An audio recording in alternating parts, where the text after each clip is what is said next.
गेलो ते काय म्हणता, अरे करू नको असं काही हो मला एक उदाहरण देतो ऐकणार.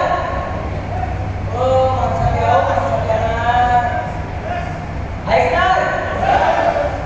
एकदा काय होतं, 3 मित्र असतात, एका बोटीवरती बसलेले असतात. त्या बोटीने एका समुद्रात जात असतात फिरायला आणि अचानक त्यांची बोट खराब होते आणि समुद्रामध्ये एका टापूवरती जंगल असते.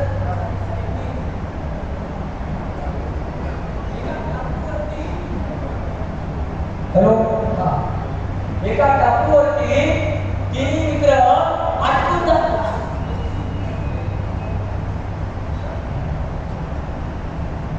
हॅलो, 3 मित्र असतात. मला माहिती म्हणतोय खरं आहे, आसपासचे सगळे जाते. जेव्हा ते 3 मित्र त्या बोटीने जात असतात, बोट खराब होते, समुद्र असतो, त्या टापूवरती जाऊन पडतात. 3 मित्रांना कळत नाही काय करावं. त्या टापूवरती मदत शोधतात घरी परत जाण्यासाठी, कारण 40 साईडनी पाणी असतं.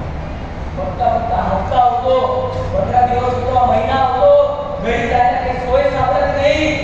ते 3 मित्र त्या टापूवरती राहायला चालू करतात. जंगलात काहीतरी खायला शोधणार, काहीतरी बघणार की जीवन चालू झालं. 2-3 महिने झाले आणि त्या जंगलात फिरता फिरता त्या मित्रांना एक अलादीनचा चिराग भेटतो. काय भेटतो? अलादीनचा चिराग. आणि त्या चिरागमधून एक जीन बाहेर निघतो. इथं काही आहे असे ज्यांना असं वाटतं त्या लोकांना की काहीतरी ऑटोमॅटिक व्हायला पाहिजे, मी जर काही कंटाळा माझ्या लाईफमध्ये चेंज केला पाहिजे. आहेत ना, त्यांना वाटतं पंजोबाचा जिना सापडला पाहिजे. तर तो जीन बाहेर निघतो आणि तो जीन 3 मित्रांना विचारतो, सांगा तुमची काय इच्छा आहे, की तुमच्या 3ची एक इच्छा पूर्ण करणार. पण 3 मित्रांमधला पहिला मित्र म्हणतो, मला माझ्या परिवाराची खूप आठवण येते, माझ्या मुलांची, माझ्या बायकोची, माझ्या आईची आठवण येते, मला घरी जायचंय. तो जीन त्या पहिल्या मित्राला घरी पाठवतो. मग दुसरा मित्र म्हणतो, मला तर माझ्या जुन्या जीवनाची खूप आठवण येतोय, इथं त्रास होतोय, मला इथं नाही यायचं, मला पण घरी जायचंय. जीन त्या दुसऱ्या मित्राला पण घरी पाठवतो. मग तिसऱ्या मित्राला जीन विचारतो, तुझी काय इच्छा आहे, तुला काय पाहिजे आहे. त्यावेळी तो तिसरा मित्र विचार करतो, त्या माझे दोघे मित्र तर गेले, मी एकट्याला काय करणार. तो तिसरा मित्र जीनला म्हणतो, जीन एक काम करा, जे 2 मित्र घरी गेले त्यांना परत घेऊया. जे 3 मित्रांना तुम्ही घरी पाठवलं त्यांना परत घेऊया. आता मला सांगा, या नमुन्याला घरी पाठवतात का? हॅलो, या नमुन्याला घरी जाता येतं ना. असेच काही आपल्या आवडीभोवती पण नमुने आहेत. हॅलो, असेच काही नमुने आपल्या आवडीभोवती पण आहेत, ज्यांना वाटतं आपण इथंच राहावं. काही यंगस्टर्स बसले, ते विचार करताय आम्ही कसं काय करू लाइफस्टाइल, काबर करू लाइफस्टाइल. अरे क्यों करना लाइफस्टाइल, क्योंकि अगर जवानी में देखा हुआ सपना अगर जवानी में पूरा करना है तो जवानी में लाइफस्टाइल करना है.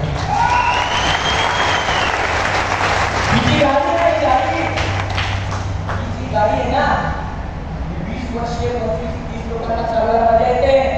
50-60 वाला बसला ना, जसं स्पीड वरती जातं त्याचा हार्ट रेट पण वरती जातो. जे स्वप्न तुम्ही आज बघताय, त्या वयात बघताय, तुम्हाला आज प्रॉब्लेम येणार, लोक नाही म्हणणार, टिंकल करणार, येडी घेणार. पर एक गोष्ट लक्षात ठेवा, सक्सेस का मजा, सक्सेस की जीत, ये सबसे बड़ा जवाब होता है वो लोगों पे जो आज आपका मजाक उड़ाते हैं. सगळ्यात मोठं उत्तर जर कोणतं असेल तर हे तुमचं यशाचं उत्तर असणार.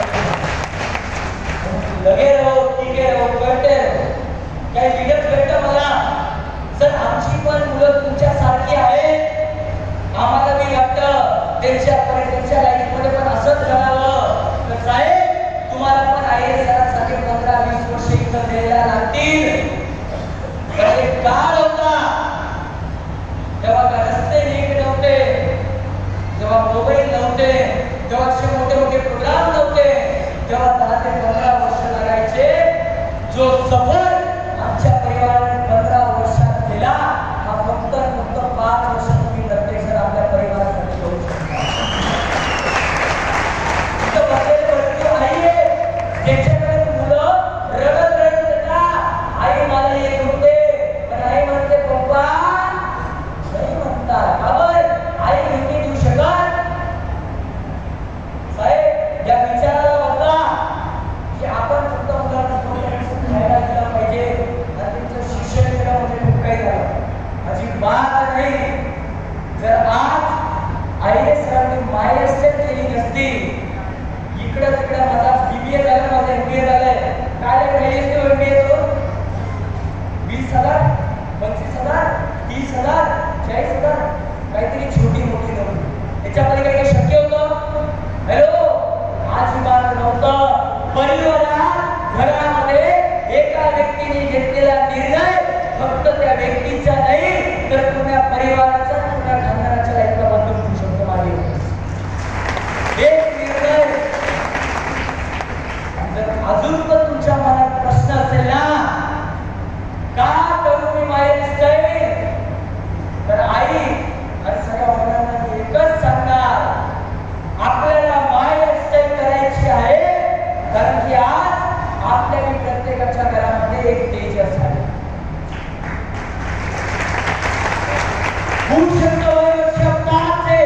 साथे आगे बढ़े, पर भविष्यात त्यांना पण करिअर लागणार की नाही.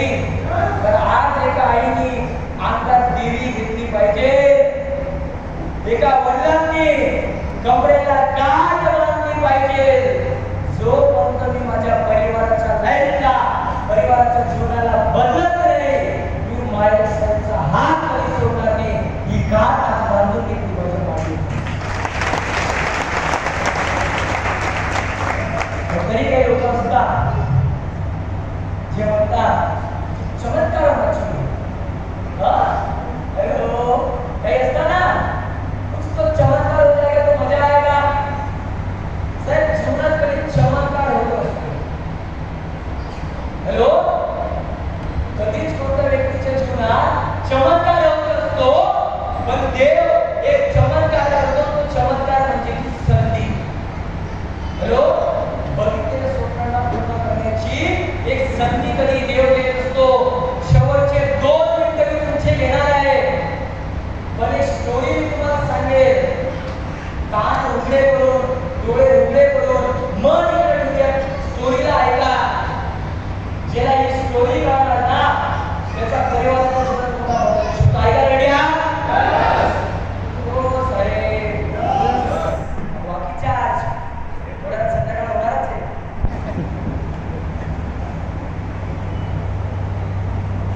एक गाव असतं, त्या गावामध्ये एक खेडेगाव असतं साधं. त्या खेडेगावामध्ये एक यंगस्टर मुलगा असतो, समजा आमच्या भैयासारखा. आमचे जे भैया बसले यांच्यासारखा त्या गावामध्ये एक यंगस्टर मुलगा असतो. आणि त्या मुलाला त्या गावातली जी सगळ्यात सुंदर मुलगी असते, ती सगळ्यात सुंदर मुलगी खूप आवडत असते. त्या मुलाचं त्या मुलीवरती खूप प्रेम असतं आणि त्या मुलाचं स्वप्न असतं त्या मुलीशी लग्न करण्याचं. काहीतरी आठवलं? तर होतं काय, एक दिवशी हा मुलगा त्या मुलीच्या वडिलांकडे जातो, जे शेतकरी असतात, आणि जाऊन म्हणतो, मला तुमच्या मुलीशी खूप प्रेम आहे आणि माझं स्वप्न आहे तुमच्या मुलीशी लग्न करायचं. आता या मुलीचे वडील वर्तुळ शेतकरी हुशार राहणार की नाही? हुशार होते. ते म्हणे, चालेल, तुला माझ्या मुलीशी लग्न करायचं, तू करू शकतो, पण माझी एक शर्त आहे. काय आहे? माझी एक शर्त, जर माझ्या मुलीशी लग्न करायचं असेल. आता एक मुलगा हे लगेच, हो, तुम्ही जे सांगणार मी ते करणार. कारण की एक तेव्हाच होतं,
उभा राहिला. मुलीच्या वडिलांनी पहिल्या बैलाला सोडलं. जशी त्याची नजर पहिल्या बैलावर पडली, बैलाचा आकार, बैलाची शिंग बघितले, बैलाला येताना बघितलं,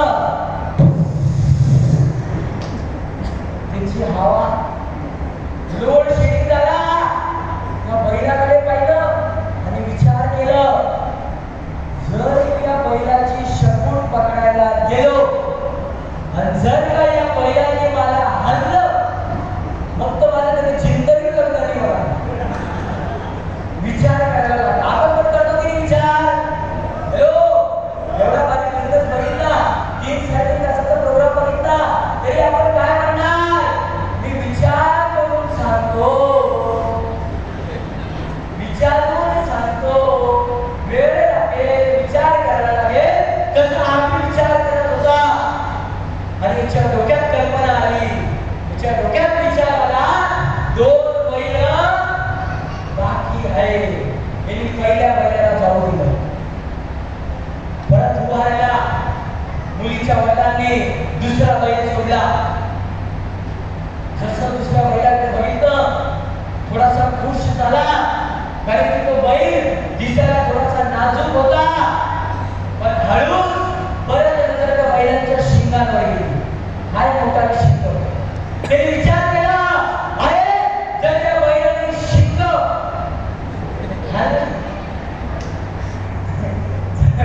त्या बैलाने शिंगाने हल्लं, मग काही डिस्ट्रीब्युटर असता, प्लॅन द्यायला जाता, लोकांना बिझनेस सांगायला जाता आणि काही त्यांना शिंग मारता. आणि जेव्हा डिस्ट्रीब्युटरला बाहेरच्या लोक शिंग मारता, तो डिस्ट्रीब्युटर पण विचार करायला लागतो, तो राईट विचार करायला लागतो, बाहेर स्टाईल करू सोडू, करू सोडू. हॅलो, करतात की नाही? तसा याच्याकडे विचारायला बैलाकडे बघून, शिंगाकडे बघून, शेपूट पकडू नको पकडू, पकडू नको पकडू, विचार करत राहिला. आणि मग डोक्यात विचार आला, एक बैल बाकी आहे.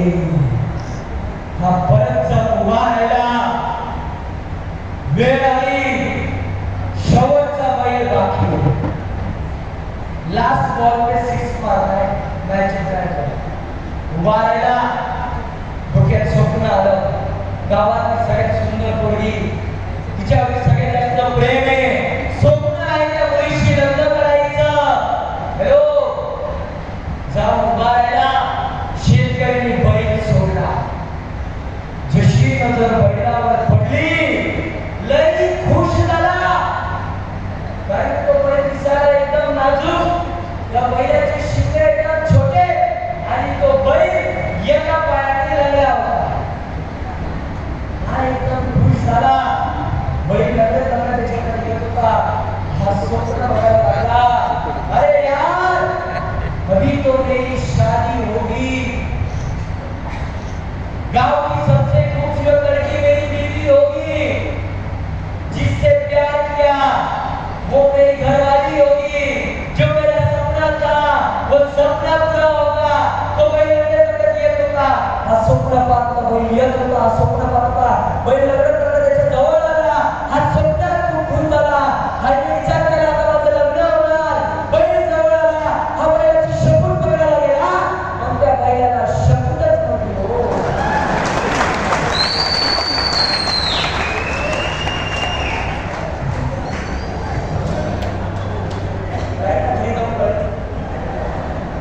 त्या बैलाला शपूटच नव्हती. इतर भरपूर विचार करणारे बसलेले आहेत. त्या मुलीच्या वडिलांनी आवाज दिला त्या मुलाला, ओय बैल. तो विचार करत होता ना, इकडे ये. आणि त्याला विचारलं, का रे, तुझं तर स्वप्न होतं ना.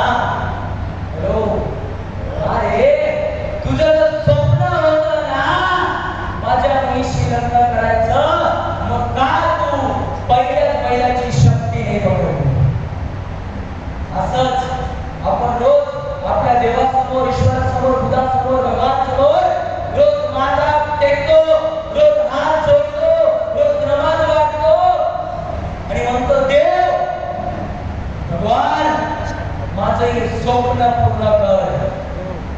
आणि जेव्हा आपण वरती जाणार ना आणि वरती जाऊन देवाला म्हणणार, क्यों भगवान, मैं तो रोज पूजा करता था, मैं तो सब कुछ करता था, मैं तो रोज आरती लावायचो, मैं तो हनुमान चंद्र लाता था, क्यों मेरा सपना पूरा नहीं किया, क्यों मेरी जिंदगी में कुछ बदलाव नहीं किया? त्यावेळेस ताई, त्यावेळेस देव म्हणणार, अरे मी माझ्याशी पाठवली तर होती. लो, जेव्हा आपण देवाला जाऊन रडणार, त्यावेळेस देव म्हणणार, अरे मी माझ्याशी पाठवली तर होती, तू का माझ्याचा हात नाही पकडला? तर साहेब, आजच्या या प्रोग्रामला पिकनिक पॉइंट समजू नका. हॅलो, आजच्या या कार्यक्रमाला, आजच्या या प्रोग्रामला पिकनिक पॉइंट समजू नका, कारण की आजचा दिवस आपल्या जीवनातला टर्निंग पॉइंट होऊ शकतो. त्याच्या व्यक्तींसोबत आले, व्यवसायाला समजून घ्या. याच्यात फसवण्यासारखं काही नाही, अटकण्यासारखं काही नाही, आणि बिना मेहनतीचा रुपया भेटणार नाही, पण मेहनतीचा रुपया कुठे जाणार नाही. हा सिस्टम, हा बिझनेस आपल्या प्रत्येकाच्या परिवाराला, आपल्या प्रत्येकाच्या जीवनाला बघितलेलं प्रत्येक स्वप्न पूर्ण करण्याची ताकद ठेवतो आणि आपल्या परिवाराच्या लाईफला 360 डिग्रीचा चेंज येण्याची ताकद ठेवतो. एक निर्णय घ्या, त्या निर्णयाने जीवनाला परिवर्तन येणार. Thank you, wish you all the best. Jai